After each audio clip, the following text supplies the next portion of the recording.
अस्मिता, हा माझा पहिलाच व्हिडिओ आहे आणि सगळेजण लॉकडाऊनमध्ये घरी बसून खूप कंटाळले आहेत. सगळेजण काय काय नवीन नवीन रेसिपीज ट्राय करतायत. तशीच मी एक रेसिपी ट्राय केली. आपण जेव्हा तूप बनवतो तेव्हा त्याची जी बेरी उरते त्याचा काहीच उपयोग होत नाही विशेष. बऱ्याच जणांकडे ती फेकली जाते. तर त्याचीच मी एक बर्फी बनवून बघितली आणि ती खूप अप्रतिम झाली आणि आमच्या घरात सगळ्यांना खूप आवडली. तर मला वाटलं की नक्कीच माझ्या मित्रमैत्रिणींसोबत ही शेअर करावी म्हणून मी हा व्हिडिओ बनवला. तर तुम्ही नक्की ट्राय करून बघा ही रेसिपी. तुम्हाला आवडली तर नक्कीच कमेंट्स करा. तर आपण बघूया आता रेसिपी.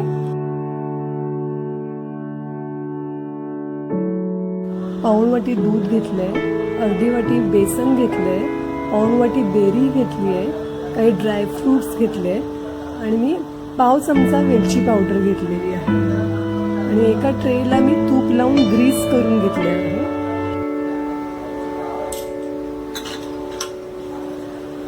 हे बेसन मी तूप न घालताच ड्राय छान हळूवारपणे हलवत भाजून घेणार आहे.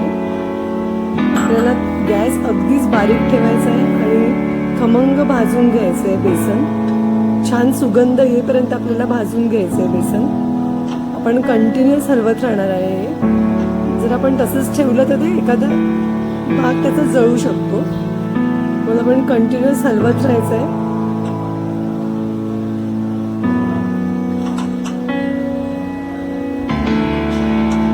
साधारण 5-1 मिनिटं लागतात. आपण अगदी थोडंसं बेसन घेतलंय त्याच्यामुळे आपलं साधारण 5 मिनिटांमध्ये छान बेसन भाजून होईल.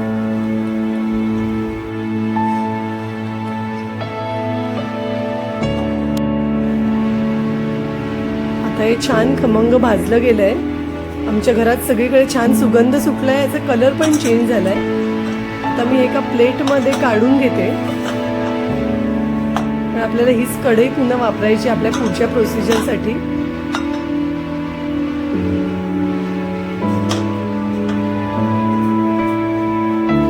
वा, मस्त वास सुटलाय आमच्या घरात, खमंग एकदम. आता मी दूध कढईत ओतून घेतलंय.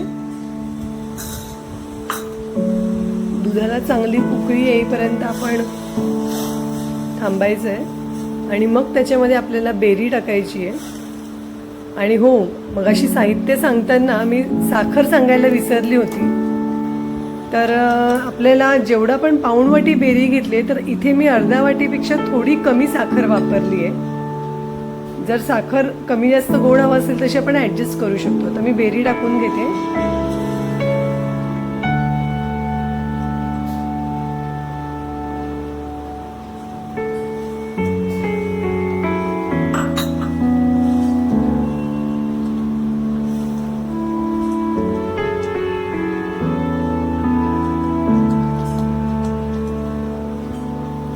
बेरी नेहमी आपण ताजीच घ्यायची असते. जास्त तूप करताना पण जास्त लाल करून नाही घ्यायची.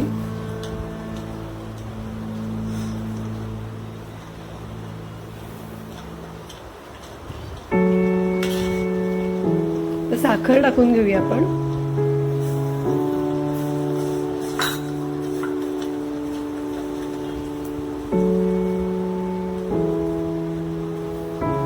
तर साखर छान विरघळली की मग आपण त्यात बेसन टाकणार आहोत.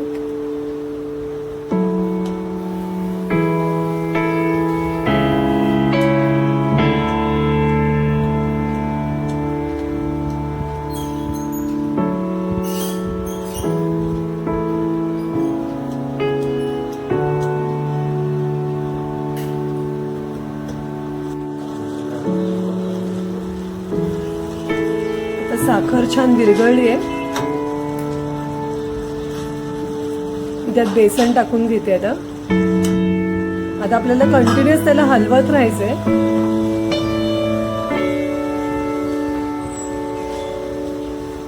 आता याचा थोडा घट्ट गोळा तयार होईल. जसं जसं त्याचं मॉइश्चर कमी होईल तसं त्याचा गोळा तयार होईल.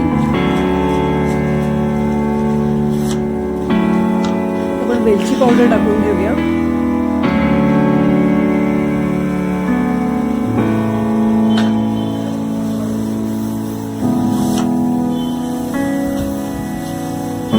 बऱ्यापैकी श्रिंक झालंय हे.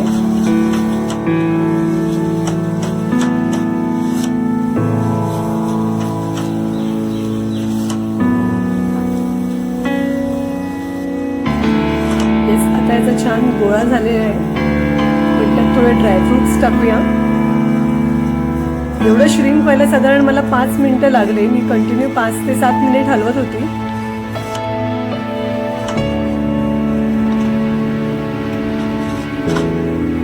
आता आपण ट्रेमध्ये काढून घेऊया. हे पण ट्रे ऑलरेडी ग्रीस केलेला आहे.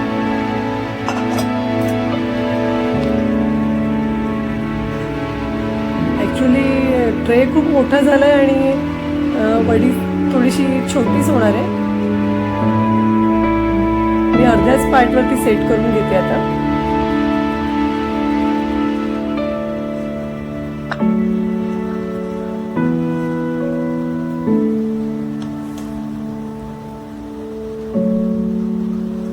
आता ड्रायफ्रुट्स टाकून आपण त्याला थोडं गार्निश करूया.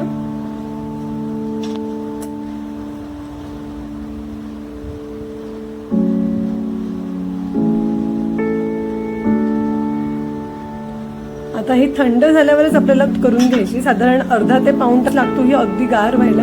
थंड. आता या वड्या गार झाल्यात. मी कापून घेते त्यांना. या वड्या खूपच अफलातून बनतात आणि आपल्याला बिलकुल असं कळत नाही की त्या बेरीच्या बनल्या आहेत. त्या अगदी माव्याच्या बनल्या आहेत असं वाटतं.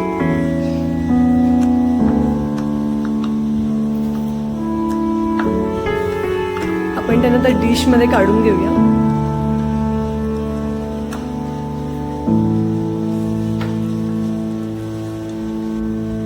येस, किती छान दिसत आहेत बघा.